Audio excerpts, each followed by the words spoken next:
அனைவருக்கும் வணக்கம். இன்றைக்கி பானை சோ சீரியலில் என்ன ப்ரொமோன்னு சொல்லி பார்ப்போம். கோமதி வந்து கிச்சனில் சமைச்சிக்கிட்டு இருக்காங்க. அந்நேரம் தங்கமயில் வந்துட்டு என்ன இப்படி என் கையை கட்டி போட்டுட்டு நீங்களே எல்லா வேலையும் பார்க்குறீங்க, நான் ஏதாவது வேலை பார்க்குறேன் அப்படிங்கிறாங்க. அதெல்லாம் நீ ஒன்றும் பார்க்க வேண்டாமா, இத்தனை வருஷமாக நான் தானே சமைச்சேன். அப்போ என் பிள்ளைகளுக்கு என் புருஷனுக்கு என்ன பிடிக்குங்கிறது எனக்கு தானே தெரியும், நானே சமைச்சிக்கிறேன் அப்படிங்கிறாங்க. ஐயோ, இப்படி வேலை பார்க்காம சும்மா நிற்கிறது எனக்கு பழக்கமே இல்லை அத்தை, ஏதாவது எனக்கு ஒரு வேலை சொல்லுங்க அத்தை, நான் அட்லீஸ்ட் ஏதாவது ஹெல்ப் பண்ணியா செய்கிறேன் அப்படிங்கிறாங்க. சரி அப்போ இந்த வெங்காயத்தெல்லாம் வெட்டி கொடு அப்படிங்கிறாங்க. சரி எல்லாத்தையும் அத்தை இந்த பாருங்க எல்லா வெங்காயத்தை வெட்டிட்டு அப்படிங்கிறாங்க. பரவாயில்லையே சீக்கிரமாக வெட்டிட்டே, சரி அந்த இஞ்சி பூண்டு பேஸ்ட் எல்லாம் ரெடி பண்ணு அப்படிங்கிறாங்க. அதே ரெடி பண்ணிடுறாங்க. என்னத்தை செய்ய போகிறீங்கன்னு, இன்றைக்கி நான் செட்டிநாடு சிக்கன் செய்ய போகிறேன்னு. ஐயோ அதுவா, அது நான் ரொம்ப ஈஸியாக பண்ணுவேன், எனக்கு சூப்பராக வரும், அது நான் வேணால் பண்ணுறேன் அத்தை, ப்ளீஸ் அத்தை அப்படிங்கிறாங்க. அதெல்லாம் ஒன்றும் வேண்டாம், நீ எனக்கு வந்து ஹெல்ப்புக்கு மட்டும் இருந்தால் போதும், கூட மாட வேலை வேணால் செய்ய அப்படிங்கிறாங்க. சரி நாங்கள் செஞ்சுட்டு இருக்கும்போது ராஜி வராங்க. நீ என்ன இங்கே அப்படிங்கிறாங்க. இல்லை உங்களுக்கு எதாவது ஹெல்ப் வேணுமான்னு சொல்லி கேட்குறக்காக வந்தேன் அத்தை அப்படிங்கிறாங்க. அதுதான் தங்கமயில் இருக்காள், அவள் என் பின்னாடி நின்றுட்டு எனக்கு ஹெல்ப்புக்கு எல்லா வேலையும் செய்வாள், நீ போய் படி அப்படின்னு சொல்லி அவங்க வந்து ராஜி அனுப்பி விட்றாங்க. அடுத்து மீனா கிட்டக்க போகிறாங்க. ராஜி வந்து போயிட்டானா சொல்கிறாங்க. கிச்சனில் அத்தை பயங்கரமாக அங்கே தான் டான்னு சொல்லி நிரூபிச்சிட்டு இருக்காங்க. தங்கமயில் அக்காவை சும்மா ஹெல்ப்புக்கு தான் சப்போர்ட்டுக்கு வச்சுருக்காங்க. இதை நான் இப்போ போய் பார்த்துட்டு வந்தேன், ஹெல்ப் வேணுமா கேட்டதுக்கு அதெல்லாம் வேண்டாம், தங்கமயில் ஹெல்ப்புக்கு இருக்கான்னு சொல்லி என்னை அனுப்பி விட்டாங்க. இப்படியே அத்தை போனால் வச்சுக்கோங்க, கண்டிப்பாக அத்தையோட ராஜ்யம் தான் ஜெயிக்கும், தங்கமயிலுக்காவை ஹெல்ப்புக்கு மட்டும் வச்சுக்கிடலாம் அப்படின்னு சொல்லி அவங்க பேசிகிட்டு இருக்காங்க. ராஜி வந்து ஃபோனை நோண்டிகிட்டே இருக்காங்க. நேரம் மீனை பார்க்குறாங்க. என்ன எப்போ பார்த்தாலும் ஃபோனையே பார்த்துட்டே இருக்கேன் என்ன அப்படிங்கிறாங்க. இல்லைக்கா ஒரு மெசேஜ் பண்ணேங்க்கா, அதுக்குன்னு ரிப்ளை வரவே இல்லை அப்படிங்கிறாங்க. யாருக்கு, கதிருக்கு தானே அப்படிங்கிறாங்க. ஆமாக்கா கதிருக்கு தான் மெசேஜ் பண்ணேன்னு. என்ன அனுப்புனேன், ஐ லவ் யூன்னு மெசேஜ் அனுப்புனே. ஆமாம் லவ் யூன்னு அனுப்புகிறாங்க. அதுக்கு லவ் இருந்தால் தானே அனுப்ப முடியும், எனக்குலாம் லவ் எதுவுமே வரலையே அப்படிங்கிறாங்க. அதெல்லாம் இல்லை, வரும், கூடிய சீக்கிரம் கண்டிப்பாக வரும் அப்படிங்கிறாங்க. பார்ப்போம் அப்படின்னு ராஜின்னு சொல்கிறாங்க. சரி என்ன மெசேஜ் அனுப்புனேனே. இல்லைக்கா மாமா வந்து நைட்டு 10 மணிக்கு மேலே வந்தால் கதவை தட்டினா திறக்க மாட்டேன்னு சொல்லியிருக்காருல, ஸோ அதனால் நைட்டு எப்படி வருவேன், எத்தனை மணி ஆகும், லேட்டாக ஆகுமா, அதேமாரி லேட்டாக வந்தீங்கன்னா கதவை தட்டாத, எனக்கு ஃபோன் போடு, நான் வந்து திறக்கிறேன் அப்படின்னு சொல்லி மெசேஜ் பண்ணேங்க்கா. பட் மெசேஜுக்கு ரிப்ளை எதுவுமே பண்ணவே மாட்டேங்கிறாங்க்கா அப்படிங்கிறாங்க. ஓ இதுதான் காதலோ அப்படிங்கிறாங்க. காதலும்ல ஒன்றும் இல்லை, இது ஒரு வெறும் கரிசனம் மட்டும்தான் அப்படிங்கிறாங்க. கரிசனம் கூடிய சீக்கிரத்தில் காதலாக மாறும் பாரு அப்படின்ட்டு மீனா சொல்கிறாங்க. ஆமாம் பார்ப்போம் அப்படிங்கிறாங்க. சரி என்னக்கா மெசேஜுக்குன்னு ரிப்ளை பண்ணவே மாட்டேங்கிறான் அப்படிங்கிறாங்க. வண்டியில் ட்ராவல் பண்ணிகிட்டு இருப்பானா இருக்கும் அப்படிங்கிறாங்க. என்னக்கா ட்ராவல் பண்ணாலும் ஒரு மெசேஜ் கூட போட முடியாது அப்படின்னு சொல்லி ராஜி புலம்புறாங்க. இவ்வளோ புலம்புறதுக்கு நீயே ஃபோன் போட்டு கேட்டலாம் தானே அப்படிங்கிறாங்க. சரின்னு ராஜி வேறு வழி இல்லாமல் ஃபோன் போடுறாங்க. எங்கே இருக்க, வேலையில் இருக்கே அப்படிங்கிறாங்க. வேலையில் இருக்கணும் போய் கேட்டுட்டு எங்கே இருக்க என்ன செய்யுதுன்னு கேட்டால் வேலையில் தான் இருக்கேன்னு. சரி இன்றைக்கி எவ்வளோ நேரம் ஆகும், லேட்டாக வருவியா அப்படிங்கிறாங்க. ஆமாம் நேற்று வந்த மாதிரி தான் லேட்டாக தான் வருவேன் அப்படிங்கிறாங்க. சரி அப்படி லேட்டாக வந்தால் மாமா கதவை தட்டுற சத்தத்தை கேட்டு திட்டுவார் பழையபடி நேற்று மாதிரி, அதனால் கதவெல்லாம் தட்டாத, எனக்கு ஃபோன் போடு, நானே வந்துடுறேன் அப்படிங்கிறாங்க. எனக்காக நீ எதுக்கு முடிச்சுக்கிட்டு இருக்க, அதெல்லாம் ஒன்றும் வேண்டாம், அப்பா திட்டுறது என்ன புது விஷயமா, எப்போவுமே அப்பா கிட்ட திட்டு வாங்கிட்டு தானே இருக்கேன், அதெல்லாம் ஒன்றும் பிரச்சனை இல்லை, நீ போய் படுத்து தூங்கு, நான் பார்த்துக்கிறேன் அப்படிங்கிறாங்க. இல்லை அதெல்லாம் வேண்டாம், மாமா திட்டுவாங்க, வேண்டாம், நீ எனக்கு ஃபோன் போடு, ஃபோன் போட மட்டும் செய், அதை மட்டும் சொன்னதை மட்டும் செய் அப்படின்ட்டு ஃபோனை வச்சுட்டாங்க ராஜி. அடுத்து மீனா சொல்கிறாங்க. என்ன பேசியாச்சா அப்படிங்கிறாங்க.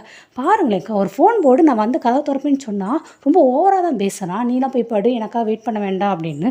ஆமாம் ராஜி, இதுதான் ராஜி காதல், நீ வந்து அவன் திட்டு வாங்கக்கூடாது, ஃபோன் போடு, உனக்காக காத்திருக்கேன்னு நீ சொல்கிற, அவன் எனக்காக நீ காத்திருந்து கஷ்டப்பட வேண்டாம், நான் திட்டு வாங்கினான் பரவாயில்ல அப்படின்னு அவன் சொல்கிறான். ஸோ இதுதான் ராஜி காதல் அப்படின்னு சொல்லி மீனா பேசுகிறாங்க. என்னக்கா நீங்கள் அப்படிங்கிறாங்க. நெக்ஸ்ட் அதுக்கடுத்து வந்து காலிங்குள்ள இவங்க எல்லாம் அவங்கவுங்க ரூம் கூட போயிடுறாங்க. அதுக்கடுத்து கதிர் வந்துடுறாரு. கதிர் வந்து கதவை தட்டக்கூட இல்லை, காலிங்குள்ள அடிக்கலை, ஃபோனும் போடலை. பட் ராஜி போய் கதவை திறந்துறாங்க. ஆமாம் நான் கதவை தட்டவே இல்லை, உனக்கு ஃபோனும் போடலை, அப்புறம் எப்படி நான் வந்துட்டேன்னு கண்டுபிடிச்சி உடனே ஓடி வந்து கதவை திறக்கிறேன் அப்படிங்கிறாங்க. உடனே ராஜி மெதுவா, அதுவா உன் பைக் சத்தம் கேட்டுச்சு, அதனால தான் நான் கதவை திறக்க வந்தேன், சரி வா சாப்பாடு எடுத்து வைக்கிறேனே, நான் போய் ஃப்ரெஷ்ஷப் ஆகிட்டு வந்துடுறேன் அப்படிங்கிறாங்க. சரின்னு அவர் வந்துடுறாரு. சாப்பாடெலாம் எடுத்து போட்டு முடிச்சிடுறாங்க. அடுத்து ஒரு ஃபோன் வருது, ஃபோன் பேசுகிறாங்க. டேய் மச்சான் நாளைக்கு பைக் வேணும்டா அப்படின்னு கதிர்கிட்ட ஃப்ரெண்டு பேசுகிறாரு. சரிடா நான் நாளைக்கு கொண்டு வந்து கொடுத்துறேன்டா அப்படிங்கிறாங்க. என்னவா யார் அப்படிங்கிறாங்க.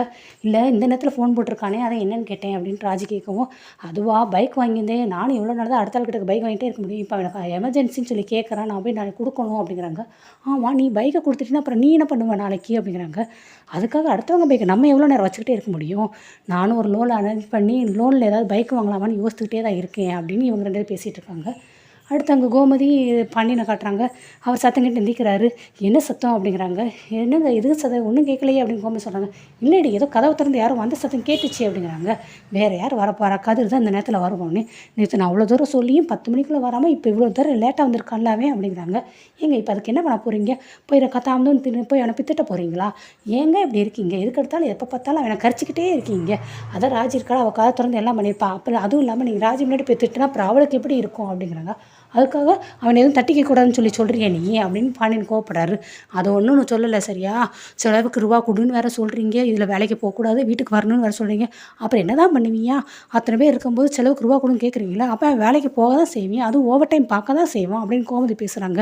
நான் எங்கடி செலவுக்கு ரூபா கொடுன்னு சொல்லி கேட்டேன்னு. டைரெக்டாக நீங்கள் கேட்கல, ஆனால் இருக்கிறது தண்டம், இந்த தண்டத்தை நம்பி இன்னொரு ஆள் வேறு வந்திருக்கு, அவங்களுக்கு வேறு நான் சேர்த்து வடித்து கொட்டணுமா அப்படி இப்படின்னு ரொம்ப பேசும்போது யாருக்காக இருந்தாலும் கோவம் வரதானே செய்யும். சில சமயம் நீங்கள் பேசுகிற பார்த்து எனக்கே கஷ்டமாக போய் நம்மளும் பேசாமல் ஏதாவது வேலைக்கு சம்பாதிச்சு இவர்கிட்ட பணத்தை கொடுக்கலாமா அப்படின்லாம் எனக்கு தோணிருக்கு தெரியுமா அப்படின்னு சொல்லி கோமதி சொல்லுவாங்க. என்னடி இப்போ நீ இப்படி பேசி வர வரேன்னு பிறகு என்ன சும்மா நோயின்ட்டு பேசாமல் படுங்க, அவன் வேலை அவன் பார்ப்பியான் அப்படின்னு கோமதி கோமா பேசிடுறாங்க. நெக்ஸ்ட்டு கதிர் வந்து ராஜ்கிட்ட ரூம் எல்லாம் வந்துடுறாங்க. இந்தான்னு சொல்லி ஒரு இதை கொடுக்குறாரு. என்னது இதுன்னு அதை ஓப்பன் பண்ணி பாரு அப்படிங்கிறாங்க. ஓப்பன் பண்ணி பார்க்குறாங்க. பெண்ணு எனக்கா அப்படின்னு ராஜி கேட்குறாங்க. ஆமாம் உனக்கு தானே. எனக்காப்பா பெண் வாங்கிட்டு வந்து அப்படிங்கிறாங்க. ஆமாம் கடைக்கு போனேன், எனக்கு பெண் தேவைப்பட்டுச்சு வாங்கினேன், அப்படியே பார்க்கும்போது ஞாபகம் வந்துச்சு, சரின்ட்டு உனக்கு சேர்த்து வாங்கிட்டு வந்தேன், இதில் என்ன அப்படிங்கிறாங்க. பெண்ணு ரொம்ப அழகாக இருக்குது, ரொம்ப பிடிச்சிருக்கு, ஆனால் நம்மளுக்கு ரொம்ப பிடிச்சவங்களுக்கு பெண்ணு பழக்கமானவங்களுக்கு பெண்ணு இந்த மாதிரி எதுவும் வாங்கி கொடுக்கக்கூடாதான், அப்புறம் அந்த ரிலேஷன்ஷிப்பு கெட்டு போயிருமா அப்படிங்கிறாங்க. அப்படிலாம் ஒன்றும் கிடையாது. அப்படின்னு பார்த்து அந்த கடையில் எப்போ பார்த்தாலும் ரெகுலராக நான் பேனா வாங்கிட்டே இருக்கேன், அதுக்கு அந்த கடையிலேயும் எனக்கும் வந்து ரிலேஷன்ஷிப் முடிஞ்சு போச்சா, இல்லை அங்கே போய் நான் வியாபாரம் பண்ணாமல் இருக்கேன்னா? அதெல்லாம் அவங்களுக்கு நல்லா தான் இருக்குது, வியாபாரம் எப்பயும் அவங்களுக்கு நடந்துட்டு தான் இருக்குது அப்படிங்கிறாங்க. அது அவங்க வியாபாரம் பண்ணுறாங்க, இது வந்து உறவில் நான் சொல்கிறேன் அப்படிங்கிறாங்க.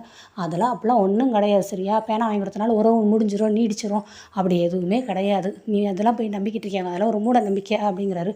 நெக்ஸ்ட்டு சரவணன் தங்கமயில காட்டுறாங்க. அவர் ஃபோனை பார்த்துட்டே இருக்காரு. தங்கமயிலன்ட்டு இன்னும் எவ்வளோ நேரம் தான் மாமா ஃபோனையே பார்த்துட்டே இருப்பீங்கன்னு. சரி நான் ஃபோனை வச்சுறேன் ஓகேவா அப்படிங்கிறாங்க. கொஞ்சம் நேரம் ஃபோன் பார்ப்போமே, காலையிலேருந்து பார்க்கலையே அப்படிங்கிறதுக்காக தான் பார்த்தேன், இப்போ நான் ஃபோனை வச்சுறேன் அப்படின்ட்டு சரவணன் ஃபோனை வச்சிடுறாரு. ஏமாம்மா வீட்டில் என்ன நடந்துச்சு ஏது நடந்துச்சு என்ன ஏதுன்னு எதுவுமே கேட்க மாட்டிங்களா அப்படிங்கிறாங்க. சரி சொல்லு என்ன நடந்துச்சு ஏது நடந்துச்சு அப்படின்னு சரவணன் கேட்குறாங்க. என்னம்மாம்மா இப்படி இருக்கீங்க, இன்றைக்கி நைட்டு சமைக்கும்போது அத்தை நானே சமைச்சிக்கிறேன்னு சொன்னாங்க, என்னை சமைக்கவே விடலை தெரியுமா அப்படிங்கிறாங்க. நல்லது தானே, அம்மா சமைக்கிறாங்கன்னு சொல்லிட்டு நீ ஃப்ரீயாக இருக்க வேண்டியது தானே. அது எப்படி என்னால் இருக்க முடியும், வேலை பார்த்தே பழகிட்டே இல்லை நான், அத்தை சும்மா ஹெல்ப்புக்கு மட்டும் இருந்தால் போதுன்ட்டு வெங்காயம் கட் பண்ணேன், இஞ்சி பூண்டு பேஸ்ட் அரைக்க, இதை மட்டும் தான் எனக்கு செய்ய சொன்னாங்க தெரியுமா அப்படிங்கிறாங்க. நல்லது தானே தங்கமயிலு, இதை நீ எதுக்கு நெகட்டிவாக நினைக்கிற, பாசிட்டிவாக தானே, என்னை எந்த வேலையும் செய்ய விடாமல் அத்தை என்னை நல்லா பார்த்துக்கிறாங்கன்னு அப்படி நினச்சிக்கோ நீ அப்படின்னு சொல்லி சரவணன் சொல்கிறாரு. சரி இப்படி சொல்கிறீங்க, ராஜி மீனாவும் எப்போ பார்த்தாலும் 2 பேரும் ரொம்ப க்ளோஸாக பேசுகிறாங்க தெரியுமா. இந்த மீனா இன்றைக்கி வந்து ஸ்நாக்ஸ் வெளியில் வாங்கிட்டு வந்தாங்க, வெளியில் வாங்கி எதுவும் சாப்பிடாதீங்கன்னு சொன்னால் கேட்க மாட்டேங்கிறாங்க, அதுக்கு அவங்க நான் சம்பாதிக்கிறேன் நான் ஸ்நாக்ஸ் வாங்குறேன் அதில் உங்களுக்கு என்னங்க, நீங்கள் உங்கள் வேலையை மட்டும் பாருங்கன்னு சொல்லி சொல்கிறாங்க அப்படின்னு. இல்லை அந்த மீனா பொண்ணு அப்படிலாம் பேசாதே அப்படிங்கிறாங்க. அப்படி தான் மாமா சொல்லிச்சு அந்த பொண்ணு அப்படிங்கிறாங்க. அப்படிலாமா பேசுகிறாவா அப்படின்னு சரவணன் ஷாக் ஆகுறாரு.